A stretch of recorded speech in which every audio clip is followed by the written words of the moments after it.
Pilihan Tuhan, inilah peringatan yang tidak akan terulang lagi. Ini adalah pemberitahuan terakhir dari surga. Saudaraku yang terpilih, ada alasan kenabian mengapa Tuhan membawa Anda ke sini hari ini. Ini bukan kebetulan, dan ini bukan pesan yang ringan. Surga tidak mengulang pesan tanpa tujuan. Jika Anda mendengar ini sekarang, itu berarti Tuhan telah berbicara kepada Anda sebelumnya dengan lembut, perlahan, dan penuh kesabaran. Dan hari ini Dia membuatnya sangat jelas. Ini adalah peringatan keempat. Tuhan itu penuh belas kasihan, tetapi Dia juga tegas. Ketika surga mengulang sebuah pesan, itu bukan karena Tuhan ragu. Itu karena waktu hampir habis. 3 kali Dia mengetuk hati Anda. 3 kali Dia menguji kesiapan Anda. 3 kali Dia menunggu penyesuaian diri. Dan kini, firman keempat ini membawa bobot. Bukan amarah, tapi urgensi. Bukan penolakan, tapi konsekuensi. Inilah saatnya surga berkata, aku sudah bersabar, tapi aku tidak akan diabaikan. Anda mungkin menunda, Anda mungkin mencari alasan, Anda mungkin meyakinkan diri sendiri bahwa akan ada kesempatan lain, tanda lain, waktu lain. Namun dengarkanlah, ini baik-baik. Peringatan adalah rahmat yang diberikan di awal. Tuhan memperingatkan sebelum Dia mengizinkan konsekuensi. Dia berbicara sebelum Dia menarik perlindungan. Peringatan keempat ini adalah bukti bahwa Dia masih peduli untuk menginterupsi Anda, tetapi ini juga bukti bahwa jendela kesempatan semakin sempit. Ini bukan untuk menakuti Anda, ini untuk menyelamatkan Anda. Tuhan tidak mencoba membongkar aib Anda. Dia mencoba melindungi Anda. Dia memanggil Anda kembali sebelum kerusakan menjadi permanen, sebelum kerugian menjadi tak terhindarkan, sebelum teguran berubah menjadi hukuman. Inilah batas antara pertobatan dan penyesalan, antara berbalik kembali dan ditinggalkan. Dan pilihan Anda setelah mendengar firman ini jauh lebih penting dari yang Anda sadari. Jika pesan ini menyentuh hati Anda dan Anda merasakan kebenarannya, jangan abaikan. Tandai dengan like sebagai bentuk persetujuan Anda. Dan mari kita terhubung lebih dalam dengan subscribe agar Anda tidak melewatkan pesan penting berikutnya dari surga. Tuliskan kota dan negara Anda di kolom komentar agar kami dapat melihat di mana Tuhan masih memanggil umatnya kembali dengan belas kasihan. Dan bagi Anda yang mendukung kami, pahamilah Anda bukan hanya pemberi. Anda adalah rekan kerja dalam tugas ilahi ini. Sumbangan Anda bukan didorong oleh rasa takut. Itu adalah penyelarasan. Itu adalah Anda berkata, Tuhan, aku mendengarmu dan aku memilih kehidupan. Karena pilihan itu, belas kasihan masih bisa menulis ulang akhir cerita Anda. Tetaplah bersama saya.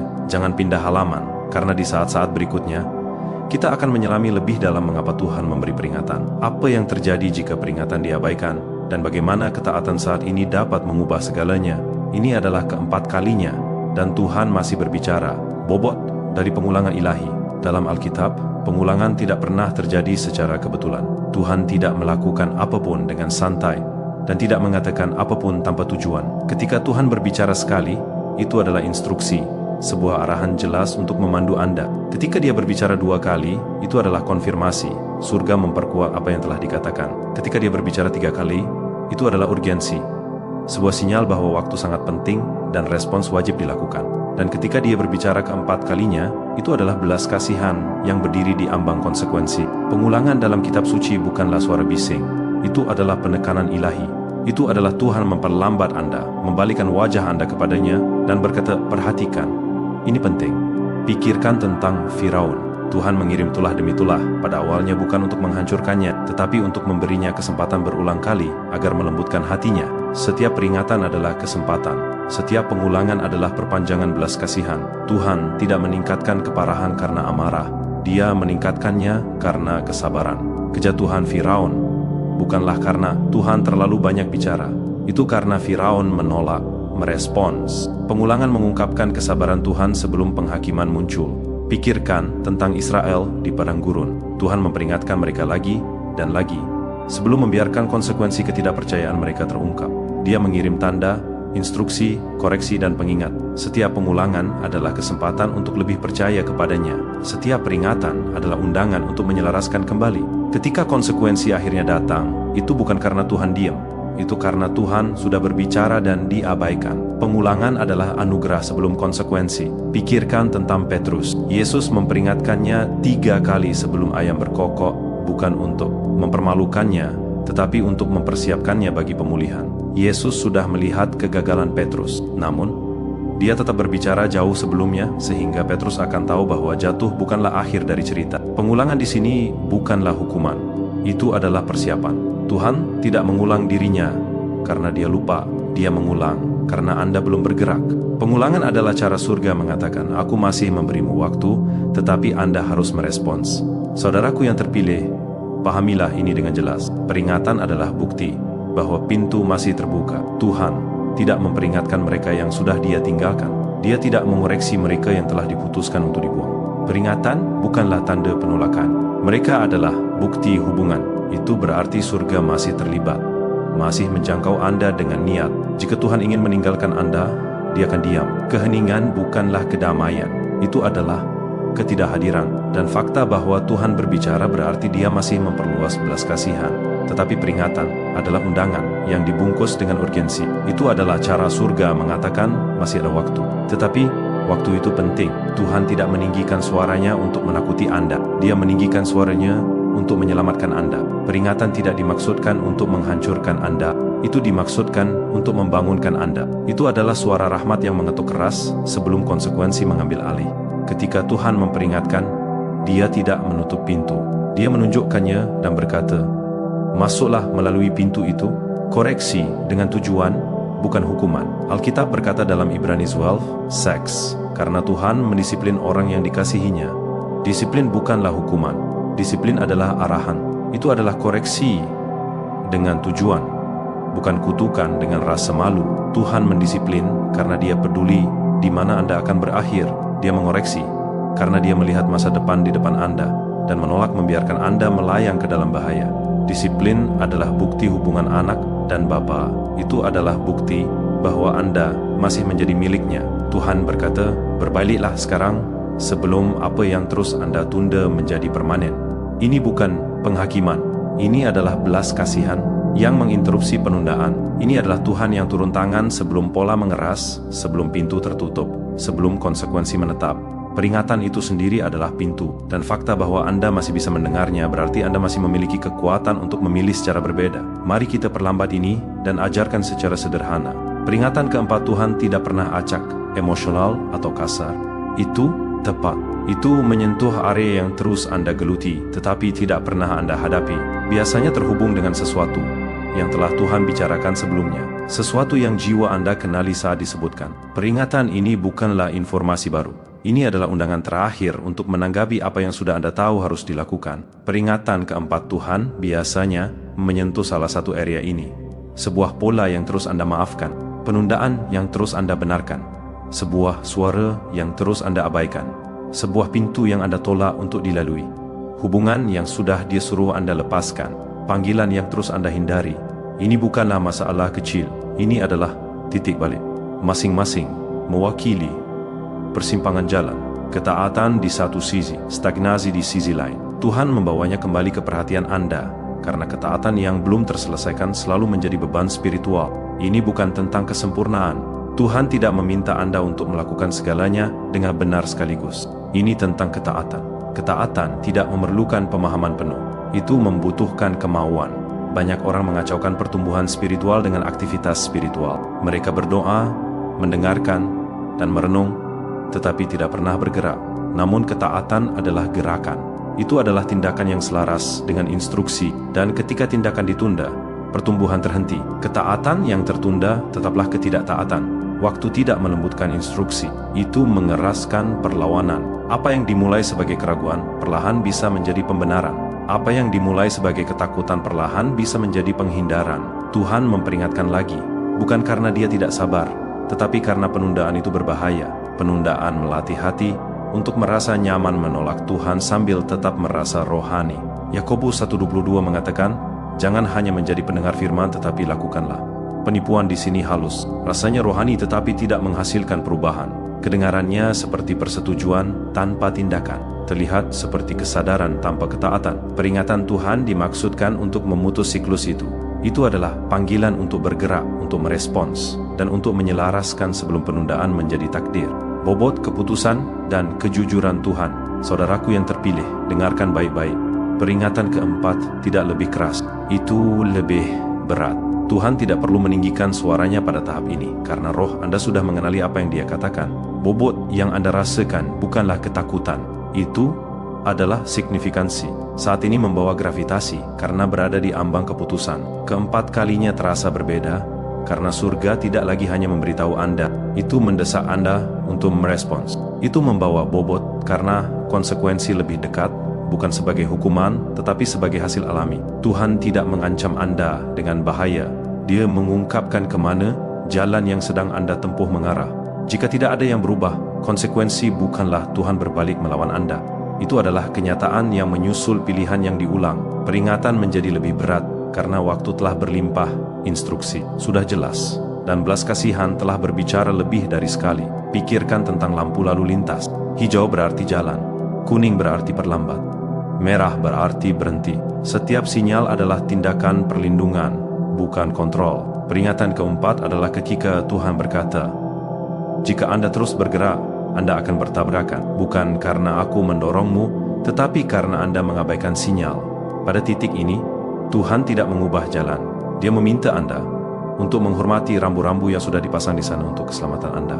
Galatia 6:7 mengingatkan kita, jangan tertipu. Allah tidak membiarkan dirinya dipermainkan. Apa yang ditabur manusia, itu juga yang akan dituainya. Ini bukan tentang Tuhan menjadi keras. Ini tentang Tuhan bersikap jujur. Benih selalu tumbuh menjadi sesuatu. Waktu tidak membatalkan benih, itu mengungkapkannya. Apa yang terus Anda tanam pada akhirnya akan bangkit. Apakah Anda siap untuk panen atau tidak? Ini bukan ancaman, ini adalah kebenaran. Kebenaran yang diucapkan sebelum benturan adalah belas kasihan. Kebenaran yang diulang adalah kesabaran. Dan kebenaran yang diucapkan keempat kalinya adalah cinta yang menolak meninggalkan Anda sebelum tabrakan. Tuhan tidak mencoba menakuti Anda. Dia mencoba menyelamatkan Anda. Bobot yang Anda rasakan bukanlah hukuman. Itu adalah undangan untuk berhenti, berbalik, dan memilih kehidupan saat jalan masih terbuka. Harapan di dalam peringatan. Sekarang dengarkan ini. Disinilah harapan menyala. Peringatan sering disalahpahami sebagai penolakan, tetapi dalam bahasa Tuhan itu adalah bukti kedekatan. Jika Anda mendengar pesan ini, itu berarti surga belum menutup pintu. Itu berarti Tuhan masih berbicara, masih menjangkau, masih mengundang. Keheningan berarti jarak. Peringatan berarti hubungan. Fakta bahwa pesan ini sampai kepada Anda adalah bukti bahwa belas kasihan masih aktif. Jika Anda mendengar pesan ini, berarti belum terlambat. Belum terlambat untuk berbalik, belum terlambat untuk merespons, belum terlambat untuk menyelaraskan kembali. Peringatan keempat bukanlah akhir. Ini bukan kutukan. Ini bukan Tuhan menyerah. Ini adalah belas kasihan terakhir sebelum kejelasan menggantikan kebingungan. Ini adalah Tuhan berkata, aku tidak akan membiarkanmu hanyut tanpa satu kesempatan lagi untuk memilih dengan bijak. Tuhan berkata, aku masih ingin memulihkanmu. Aku masih ingin mengangkatmu. Aku masih ingin melindungi apa yang aku tempatkan di dalam dirimu. Kata-kata ini tidak datang dari amarah. Mereka datang dari investasi. Tuhan tidak akan melindungi apa yang tidak Dia hargai. Dia tidak akan memulihkan apa yang Dia rencanakan untuk dibuang. Dia tidak akan mengangkat apa yang Dia niatkan untuk ditinggalkan. Keinginannya terhadap Anda tidak berubah, bahkan jika arah Anda telah goyah. Yehezkiel 18:23 mengatakan, apakah aku senang melihat orang fasik mati? Demikianlah firman Tuhan yang Maha Tinggi. Bukankah aku lebih suka jika mereka berbalik dari jalannya dan hidup? Ayat ini mengungkapkan hati Tuhan dengan jelas. Tuhan tidak senang dengan konsekuensi. Dia senang dengan pertobatan. Dia tidak merayakan kerugian. Dia merayakan kehidupan. Penghakiman tidak pernah menjadi pilihannya. Pemulihan selalu menjadi pilihannya. Tuhan tidak menunggu untuk menghancurkan Anda. Dia menunggu Anda untuk berbalik. Menunggu dengan kesabaran. Menunggu dengan kasih sayang. Menunggu dengan tangan masih terbuka.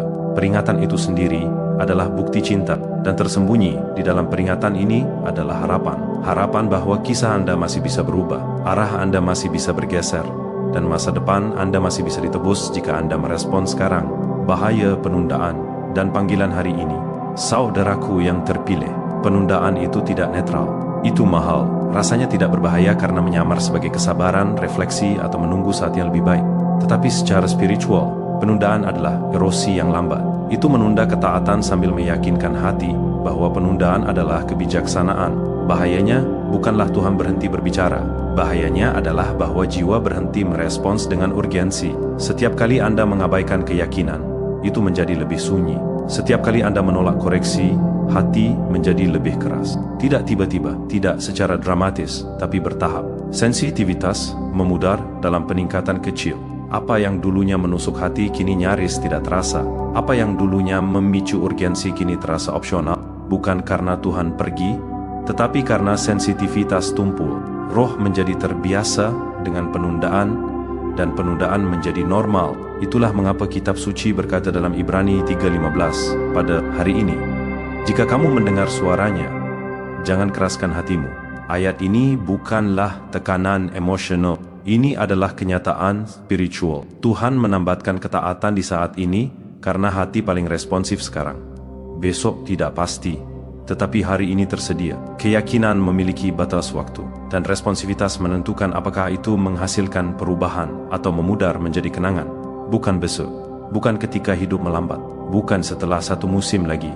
Hari ini, karena hari ini adalah tempat rahmat aktif, tempat belas kasihan diperluas, dan tempat arahan jelas. Tuhan tidak terburu-buru. Dia menyelamatkan Anda dari penundaan. Merespons sekarang, bukan tentang ketakutan. Ini tentang perlindungan. Dan saat Anda bergerak, kejelasan akan mengikuti. Ini tidak rumit. Tuhan tidak meminta kinerja. Dia tidak menuntut kesempurnaan, kefasihan, atau pertunjukan spiritual. Dia meminta penyerahan. Penyerahan berarti melepaskan kontrol, alasan, dan penundaan. Itu berarti setuju dengan Tuhan, bahkan ketika langkah itu terasa tidak nyaman. Surga tidak terkesan dengan seberapa banyak yang Anda tahu. Itu merespons seberapa cepat Anda taat. Tuhan tidak mencari usaha. Dia mencari penyelarasan. Mulailah dengan langkah-langkah ini. 1. Akui apa yang telah ditunjukkan kepada Anda. Berhentilah berpura-pura tidak tahu. Zweite bertobat bukan secara emosional, tetapi secara arah. Pertobatan bukanlah air mata tanpa gerakan. Itu adalah perubahan dengan niat. 3. Bertindak berdasarkan instruksi yang terus Anda tunda. Hal yang terus Anda tunda seringkali adalah pintu yang Tuhan ingin Anda lalui. 4. Percaya bahwa ketaatan akan membawa Anda ke tempat yang tidak bisa dibawa oleh ketakutan. Ketaatan mungkin terasa berisiko, tetapi tidak pernah sembrono ketika Tuhan yang memimpin. Ketaatan tidak aman, tetapi terlindungi. Amsal 3:5-6 mengatakan, percayalah kepada Tuhan dengan segenap hatimu dan jangan bersandar pada pengertianmu sendiri. Dalam segala tingkah lakumu, akuilah Dia, maka Ia akan meluruskan jalanmu. Jalan yang lurus tidak datang dari terlalu banyak berfikir, itu datang dari penyerahan. Ketika Anda menyerahkan arah, Tuhan mengambil tanggung jawab untuk tujuan. Apa yang Dia minta Anda lakukan sekarang bukanlah mencari tahu segalanya. Itu adalah mengambil langkah berikutnya. Panggilan terakhir, pilihan Anda menentukan arah. Saudaraku yang terpilih, pesan ini serius, tetapi tidak tanpa harapan. Ini menyadarkan, tetapi penuh dengan cinta. Ini final, tetapi tidak fatal. Tuhan tidak berbicara kepada Anda karena Dia sudah selesai dengan Anda. Dia berbicara karena Dia masih berinvestasi. Surga tidak mengeluarkan peringatan kepada apa yang telah dibuang. Tuhan memperingatkan Anda untuk keempat kalinya, karena masa depan Anda masih berharga, karena panggilan Anda masih hidup, dan karena kisah Anda belum selesai. Fakta bahwa Anda masih bisa mendengar pesan ini adalah bukti bahwa anugerah masih aktif. Jangan salah mengartikan kesabaran dengan izin. Keheningan Tuhan di antara peringatan bukanlah persetujuan. Itu adalah belas kasihan. Jangan salah mengira belas kasihan sebagai penundaan. Belas kasihan menciptakan ruang untuk merespons, bukan kebebasan untuk mengabaikan. Apa yang Anda lakukan pada saat ini lebih penting dari yang Anda sadari, karena saat-saat seperti ini menentukan arah. Ini bukan tentang ketakutan, ini tentang penyelarasan. Ini tentang memilih kehidupan saat pintu masih terbuka. Respons sekarang. Dan Anda akan menemukan bahwa apa yang terasa seperti peringatan sebenarnya adalah pintu gerbang menuju terobosan Anda. Tuhan tidak memperingatkan Anda untuk mempermalukan Anda. Dia memperingatkan Anda untuk menyelamatkan Anda. Dia memperingatkan Anda karena Dia memilih Anda. Doa bersama. Merespons panggilan Tuhan. Mari kita ucapkan doa iman ini bersama sebagai satu keluarga. Bapa Surgawi, Allah yang Maha Kuasa, yang kekal, Dia yang berbicara, dan dunia bergeser, yang suaranya membawa belas kasihan dan api. Kami datang ke hadapan-Mu sekarang dengan hati yang terbuka, roh yang peka, dan jiwa yang penuh perhatian. Kami tahu saat ini adalah kudus. Kami tahu Engkau berbicara dengan urgensi, cinta, dan otoritas ilahi. Bapa, kami menyadari bahwa pertemuan ini bukanlah kebetulan. Tidak ada seorang pun di sini secara tidak sengaja. Engkau telah menarik umat pilihan-Mu ke sini oleh Roh-Mu karena Engkau memperingatkan, memanggil, mengoreksi, dan menyelamatkan dalam kasih. Terima kasih atas belas kasihan yang menolak menyerah pada kami. Terima kasih atas anugerah yang menginterupsi kami sebelum kehancuran melakukannya. Terima kasih atas kesabaran yang berbicara lagi dan lagi sampai hati kami terbangun. Tuhan, kami mengakui di mana kami telah menunda. Kami mengakui di mana kami telah melawan. Kami mengakui di mana kami telah mendengar-Mu, tetapi gagal untuk bergerak. Ampuni kami untuk setiap saat kami memilih kenyamanan daripada ketaatan. Untuk setiap kali kami membenarkan ketidaktaatan dengan penundaan. Untuk setiap musim kami mengabaikan keyakinan dan menyebutnya damai. Bapa, sucikan kami sekarang. Basuhlah hati kami. Perbarui pikiran kami. Hancurkan setiap kekerasan hati. Hancurkan setiap dinding kebanggaan, ketakutan, gangguan, dan penipuan diri. Pulihkan sensitivitas pada suara-Mu di tempat yang telah menjadi sunyi. Nyalakan kembali keyakinan di tempat yang telah tumpul. Biarkan ketaatan bangkit kembali seperti api di dalam roh kami, Tuhan. Untuk setiap umat pilihan yang mendengarkan dan merasakan bobot peringatan ini, yang merasa terpapar, gelisah, atau sangat tergerak, selimuti mereka dengan kehadiran-Mu. Biarkan mereka merasakan cinta-Mu lebih dari koreksi-Mu. Biarkan harapan bangkit lebih tinggi dari ketakutan. Biarkan kejelasan menggantikan kebingungan. Biarkan keberanian membanjiri tempat-tempat di mana keraguan berkuasa. Kami bertobat hari ini, bukan dengan kata-kata kosong, tetapi dengan hati yang menyerah. Kami berbalik sepenuhnya kepada-Mu. Kami memilih ketaatan sekarang. Kami memilih penyelarasan sekarang. Kami memilih kehidupan sekarang. Bapa, kuatkan yang letih. Angkat yang putus asa. Pulihkan yang hancur. Hidupkan kembali jiwa yang lelah. Ucapkan damai ke pikiran yang cemas. Ingatkan setiap pendengar bahwa belum terlambat, bahwa Engkau belum selesai, bahwa peringatan ini bukanlah penolakan, tetapi penyelamatan yang dibungkus dengan urgensi. Bagi mereka yang berdiri di persimpangan keputusan, lepaskan keberanian supernatural. Hentikan suara ketakutan, hancurkan cengkeraman penundaan. Biarkan iman bangkit dengan berani. Biarkan mereka melangkah maju dalam ketaatan. Percaya bahwa di mana Engkau memimpin, Engkau melindungi. Tuhan, kami mengangkat setiap orang yang akan subscribe, like, dan membagikan pesan ini. Berkatilah mereka karena bermitra dengan kebenaran. Hormati mereka karena menyebarkan terang. Selimuti rumah mereka dengan damai. Bukalah pintu yang tidak bisa ditutup siapapun. Tingkatkan mereka dalam hikmat, anugerah, dan kekuatan spiritual. Biarkan ketaatan mereka menarik berkat yang bahkan tidak mereka minta, Bapa. Jangan biarkan pesan ini memudar setelah emosi berlalu. Biarkan itu tetap tertanam jauh di dalam hati. Biarkan itu menghasilkan buah yang bertahan melalui kehidupan yang berubah dan langkah-langkah yang taat. Segel firman ini oleh Roh-Mu. Biarkan itu bergema lebih keras daripada gangguan dan lebih kuat daripada perlawanan. Kami menerima peringatan MU sebagai cinta. Kami menerima koreksi-Mu sebagai belas kasihan. Kami menerima panggilan MU sebagai takdir. Dan hari ini Tuhan, dengan hati yang gentar dan roh yang rela, kami merespons. Dalam nama Yesus Kristus yang perkasa, berkuasa, dan penuh kemenangan, kami berdoa. Amin. Jika pesan ini memberkati jiwa Anda, dan Anda ingin mendukung misi kami dalam menyebarkan firman Tuhan, ada tautan yang disematkan di bawah. Tidak ada pemberian yang terlalu kecil. Kemurahan hati Anda dapat membawa harapan dan sukacita bagi kehidupan seseorang. Terima kasih telah bermitra dengan Tuhan dalam pekerjaan penting ini.